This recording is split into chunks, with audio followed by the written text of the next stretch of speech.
अगर आपके भी जीभ के बगल में उभार है तो उसे दिन भर देखकर टेंशन लेने के बजाय ज़रूरत है कि उसके कारण और इलाज को जानकर ठीक करने की। हेलो गाइस, कैसे हैं आप लोग? मैं हूं डॉक्टर कंचन। सो गाइस, आज के वीडियो में हम बात करेंगे कि अगर आपके जीभ के बगल में उभार है तो उसका क्या इलाज होता है एंड कुछ घरेलू इलाज के बारे में भी, यानी कि कुछ घरेलू उपाय के बारे में भी इस वीडियोस में हम डिस्कस करेंगे, जिससे आप आसानी से ठीक कर सकते हैं। सो गाइस, वीडियो स्टार्ट करने से पहले आप सभी से रिक्वेस्ट है कि चैनल पे नए हैं तो चैनल को सब्सक्राइब करिए एंड बेल आइकन को जरूर दबाइए। इससे मेरी जो भी नई वीडियो आएंगी उनका नोटिफिकेशन आपको मिल पाएगा। तो गाइस, इसके इलाज और घरेलू इलाज को समझने से पहले कुछ बेसिक चीजें समझते हैं कि आखिर ये होता क्या है जीभ के बगल में। आप यहाँ इमेज में देख पा रहे हैं, अगर कुछ इस तरह का उभार है तो ये होता क्या है। इसे मेडिकल टर्म में हम फोलिएट पेपिलाइटिस कहते हैं। तो ये फोलिएट पेपिलाइटिस होती क्या है? बेसिकली गाइस, जो हमारा जीभ होता है ये रिप्रेजेंट करता है हमारे खाने के स्वाद को, यानी कि हम जो भी खाना खाते हैं उसका स्वाद हमें अच्छे से अनुभव होता है। तो ये जीभ पर प्रेजेंट होते हैं बहुत सारे छोटे छोटे पेपिलास, यानी कि जिसे हम टेस्ट बर्ड कहते हैं। अगर ये टेस्ट बर्ड ना हो तो हमें खाने का स्वाद का अनुभव नहीं होगा, जैसे खट्टा मीठा जो भी जैसा भी खाना हम खाते हैं उसका अनुभव हमें टेस्ट बर्ड से ही होता है। तो ये जो प्रॉब्लम है फोलिएट पेपिलाइटिस, ये आपके जीभ के पोस्टीरियर लेटरल बॉर्डर पे होती है। पोस्टीरियर यानी कि पीछे की तरफ होती है एंड लेटरल बॉर्डर पे होती है जीभ के। और वहां पर हमारे फोलिएट पेपिलास होते हैं। पेपिलास बहुत सारे तरह के होते हैं, कुछ खट्टा मीठा अलग अलग सबसे स्वाद का अनुभव हमें होता है। तो जो फोलिएट पेपिला होती है हमारे जीभ के पोस्टीरियर लेटरल बॉर्डर पे होता है एंड उससे हमें खट्टे स्वाद का अनुभव होता है। सो गाइस, जिन पेशेंट को फोलिएट पेपिलाइटिस की प्रॉब्लम होती है उनका कंप्लेन होता है कि मैम हम कुछ खाते हैं तो हमें खाने का स्वाद अच्छे से अनुभव नहीं होता है। जब आपका ये जो पेपिलाइटिस है, पेपिलाइटिस मतलब कि उसमें सूजन आ जाती है, जब ये सूजन ज़्यादा बढ़ जाती है तो ज़्यादा सूजन बढ़ने की वजह से जो फोलिएट जो पेपिला होती हैं, जो स्वाद का अनुभव आप लेती हैं, वो धीरे धीरे लेना बंद कर देती है, तो आपको खाने का स्वाद पता नहीं चलता है। कुछ पेशेंट में कंप्लेन होते हैं कि हम कुछ भी खाते हैं तो हमें बहुत ज़्यादा जलन होती है। तो ये भी फोलिएट पेपिलास में सूजन आने की वजह से होती है। जब इस तरह के उभार होने लगते हैं तो ये जो पेपिलास होती हैं टेस्ट को अच्छे से ले नहीं पाती हैं एंड इनमें ज़्यादा बढ़ जाने की वजह से ये अंदर से बस्ट कर जाता है, जिसकी वजह से आप जब भी कुछ खाते हैं तो आपको बहुत ज़्यादा जलन सी होने लगती है। अब इसके हम कारण को समझ लेते हैं कि आखिर किन किन कारणों की वजह से ये होता है। तो जो हमारा फर्स्ट कारण है वो है इन्फेक्शन। आपके ओवरऑल बॉडी में किसी भी तरह की इन्फेक्शन है तो उसके कारण भी जो आपके फोलिएट पेपिलास होते हैं उनमें सूजन आने लगती है। या फिर अगर आपके गले में थ्रोट इन्फेक्शन है तो उसकी वजह से भी सूजन आने लगती है। नॉर्मली हम अपने जो जीभ में पेपिला होती हैं, जो टेस्ट बर्ड होते हैं, उसे फील नहीं कर पाते क्योंकि ये बहुत ही छोटे छोटे एंड माइन्यूट से होते हैं, जो ऐसे अगर आप देखेंगे तो आपको नहीं विजिबल होंगे।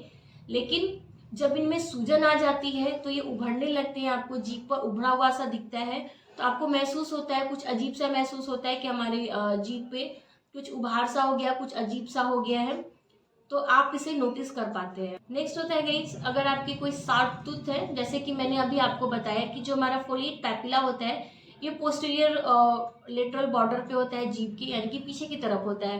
तो अगर पीछे के दांत आपके शार्प है, नुकीले से हो गए हैं, तो जो नुकीले दांत हैं वो बार बार आपकी जीभ को चोट पहुंचा रही है, बार बार उसमें घाव सी बना रही है, तो ये बार बार चोट लगने की वजह से वहां पर नॉन हीलिंग अल्सर भी हो जाते हैं, जो कि शुरुआती दौर में आपको देखने में बिल्कुल नॉर्मल छाले जैसे लगते हैं, लेकिन धीरे धीरे चोट आते आते वो जो छाले हैं साइज में बढ़ जाते हैं।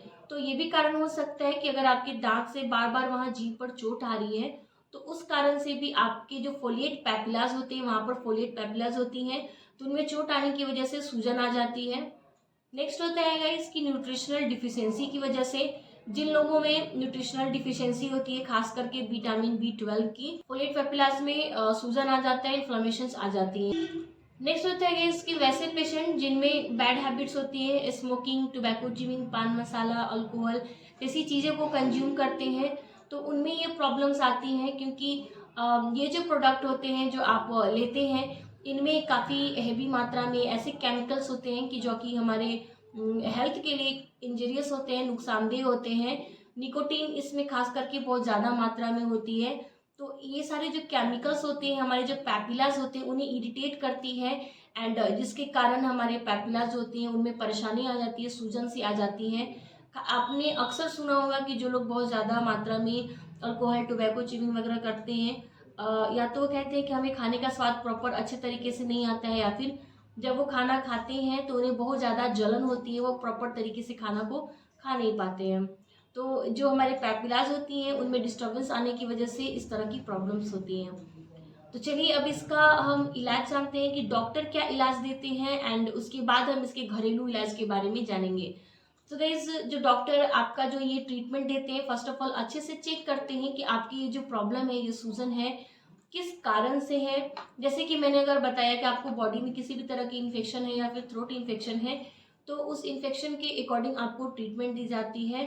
तो इन्फेक्शन के केस में जनरली होता क्या है कि जैसे ही आपका इन्फेक्शन ठीक हो जाता है, ऑटोमेटिक धीरे धीरे जो आपके पैपिलाज में स्वेलिंग है वो अपने आप ही ठीक हो जाती है। इसके लिए अलग से आपको किसी भी तरह की मेडिसिन लेने की ज़रूरत नहीं होती है। हाँ, लेकिन जो इन्फेक्शन है उसका इलाज कराना ज़रूरी होता है। आप जिस तरह की भी इन्फेक्शन हो उसका ट्रीटमेंट जरूर लीजिए। नेक्स्ट है इसकी शार्प टूथ। अगर आपके जो दांत है वो शार्प हो गए, नुकीले हो गए हैं और उसकी वजह से आपकी जीभ में बार बार चोट आ रही है, तो डेंटिस्ट उस दांत का ट्रीटमेंट करते हैं। जो भी उसके दांत के अकॉर्डिंग जो भी ट्रीटमेंट रिक्वायर्ड होती है, जो शार्प टूथ होते हैं उसे स्मूथ किया जाता है एंड देन आपकी जो प्रॉब्लम होती है वो ठीक हो जाती है। अगर आप नहीं करवाते हैं, जो नॉन हीलिंग अल्सर होते हैं वो आगे चल के चांसेस होते हैं कि वो मैलिग्नेंसी में कन्वर्ट हो जाए। तो ऐसे केसेस में आपको रिस्क नहीं लेना चाहिए, आपको जरूर अपने जो भी नियरेस्ट डेंटिस्ट है उनसे जाके चेक करवाइए। नेक्स्ट होता है इसकी ऐसे ऐसे कंडीशन में डॉक्टर आपको टॉपिकल एनाल्जेसिक देते हैं, जिससे आप जो वहाँ पर अप्लाई करेंगे तो जो जलन वाली आपकी जो प्रॉब्लम होती है वो ठीक हो जाती है and topical analgesic gel apply करने से धीरे धीरे जो आपके अल्सर हैं वो भी हील होते हैं। साथ ही साथ आपको एंटीबैक्टीरियल माउथ वॉश भी एडवाइस करते हैं। जो आपके माउथ वॉश है स्पेशली वो अल्कोहल फ्री होना चाहिए। अल्कोहलिक माउथ वॉश का यूज ऐसे कंडीशंस में नहीं करनी चाहिए। इसकी अगर आपको न्यूट्रिशनल डिफिशियंसी है तो ऐसे कंडीशन में डॉक्टर आपको लाइकोपिन एडवाइस करते हैं, या फिर कोई से भी मल्टीविटामिन आपको एडवाइस करते हैं जिससे आपके ये प्रॉब्लम्स ठीक हो जाते हैं। होता है कि इसकी डॉक्टर आपको ये भी एडवाइस करते हैं कि अगर आप में किसी भी तरह की बैड हैबिट्स है, अल्कोहल, टोबैको च्युइंग जो भी है, आप अपने हैबिट्स को कंट्रोल करिए, उसे स्टॉप करिए, लेना बंद करिए। अगर आप अपने हैबिट्स को कंट्रोल नहीं करते हैं तो आप ट्रीटमेंट लेंगे एंड देन फिर से ये रिपीट हो जाता है, और बार बार अगर ये चीज़ें होती हैं या फिर नॉन हीलिंग अल्सर है और वो ठीक नहीं हो रहा काफ़ी लंबे समय से, 7-8 महीने से एज इट इज़ आपके माउथ में है, तो वैसे कंडीशन में चांसेस होते हैं कि आपके जो ये नॉन हीलिंग अल्सर है वो मैलिग्नेंसी में कन्वर्ट हो सकती है। अगर वो मैलिग्नेंसी में कन्वर्ट हो जाती है और बहुत ज़्यादा आपको प्रॉब्लम है, अगर डॉक्टर बायोप्सी करवाते हैं एंड वो मैलिग्नेंट निकलता है तो ऐसे कंडीशन में फिर सर्जरी भी की जाती है। जितने पोर्शंस में ये जो प्रॉब्लम्स होती हैं उसे कट करके रिमूव किया जाता है। होम रेमेडीज़ के बारे में जान लेते हैं कि वो कौन कौन से घरेलू उपाय हैं जिसे करके आप इसे घर पे ही ठीक कर सकते हैं। तो गाइस सबसे पहले हम बात करेंगे न्यूट्रिशनल डिफिशियंसी की। यस, अगर आपको न्यूट्रिशनल डिफिशियंसी है तो वैसे कंडीशन में आप मेडिसिन के बजाय अपने डाइट पर ध्यान देकर भी जो न्यूट्रिशनल डिफिशियंसी है उसे ठीक कर सकते हैं। तो कैसे ठीक कर सकते हैं? तो इसके लिए आपको अपने डाइट में जो भी सीजनल फ्रूट्स या जो ग्रीन वेजिटेबल्स हैं आपको अपने डाइट में इंक्लूड करना है। साथ ही साथ लाइकोपीन के लिए आप टमाटर का यूज कर सकते हैं। टमाटर में प्रचुर मात्रा में लाइकोपीन होती है। इसे आप सलाद के फॉर्म में या फिर जैसे भी है आप अच्छे से खाइए एंड इससे आपका जो लाइकोपीन का प्रॉब्लम होता है वो ठीक हो जाएगा। आप प्रोबायोटिक के लिए दही ले सकते हैं, इससे जो आपके गट्स हैं वो भी हेल्दी रहेंगे एंड जो प्रोबायोटिक हमारे बॉडी में बहुत ज़रूरी होती है, इससे भी आपका हेल्थ काफ़ी अच्छा रहेगा। तो इस तरह से आप अपनी न्यूट्रिशनल डिफिशियंसी को रिकवर कर सकते हैं। नेक्स्ट होता है क्या इसकी ओरल हाइजीन। यस, अगर आपका ओरल हाइजीन अच्छा नहीं होगा तो इस तरह की प्रॉब्लम्स आपको होती रहेंगी। तो आपको अपने ओरल हाइजीन का भी खास ध्यान रखना है। ट्वाइस ब्रशिंग करनी है, अच्छे से टंग क्लीनिंग करनी है, यानी कि जीभ को भी अच्छे से साफ करना है। आप जब भी कुछ खाएं उसके बाद आपको अच्छे से अपने माउथ को ओवरऑल क्लीन करना चाहिए। क्लीन करने का मतलब ये नहीं होता है कि हम जब भी कुछ खाएं और हर वक्त हम ब्रश करेंगे, ऐसा नहीं है। सिंपल सा है, मैं अपने अक्सर वीडियोस में शेयर करती रहती हूँ। आपको बस एक कुल्ला पानी लेना है एंड उसे अपने मुंह के चारों तरफ घुमाइए एंड देन उसे आपको पानी को निकाल देना है। इससे जो भी छोटे छोटे फूड पार्टिकल्स जो होते हैं हमारे दांतों के बीच में फंस जाते हैं, वो आसानी से निकल जाती हैं। नेक्स्ट होता है गाइस, जो हर किसी को पता होता है बट एट द टाइम कोई करता नहीं है, वार्म सॉल्ट वाटर रिंजेस, यानी कि गुनगुने पानी में नमक डाल के गार्गल। आप इस रेमेडीज को कम से कम 3 से 4 बार करिए दिन भर में, आपको जरूर रिलीफ मिलेगा। क्योंकि जो हमारा नमक होता है उसमें anti bacterial and anti inflammatory दोनों ही प्रॉपर्टीज होती हैं। एंटी इन्फ्लामेटरी मतलब कि जो सूजन हो रहे हैं उससे ठीक करने की इसमें क्षमता होती है। एंड जैसे कि मैंने आपको बताया कि जो फोलेट पेपिलाइटिस होती है उसमें जो हमारे पैपिला होते हैं उनमें सूजन आ जाती है। अगर गुनगुने पानी से आप नमक डाल के गार्गल करते हैं तो आपका जो सूजन का प्रॉब्लम है वो ठीक हो जाता है। एंड एंटी बैक्टीरियल है तो इसका मतलब आपके मुंह में अगर किसी भी तरह के बैक्टीरियल इन्फेक्शन है तो वो उसे भी किल कर देता है। एज अ डॉक्टर मेरा आपको यही एडवाइस रहेगा कि अगर आपकी जो प्रॉब्लम है शुरुआती दौर में है, इनिशिएटिव है, तो वैसे कंडीशन में आप घरेलू उपाय को यूज़ करिए, ठीक हो जाएंगे। लेकिन आपका जो कंडीशन है काफ़ी लंबे समय से है, 7-8 महीने से है, तो वैसे कंडीशन में आप घरेलू इलाज के पीछे नहीं भागिए। आप अपने जो भी नियरेस्ट डॉक्टर हैं उनसे कंसल्ट करिए एंड इसे ठीक जरूर करवाइए।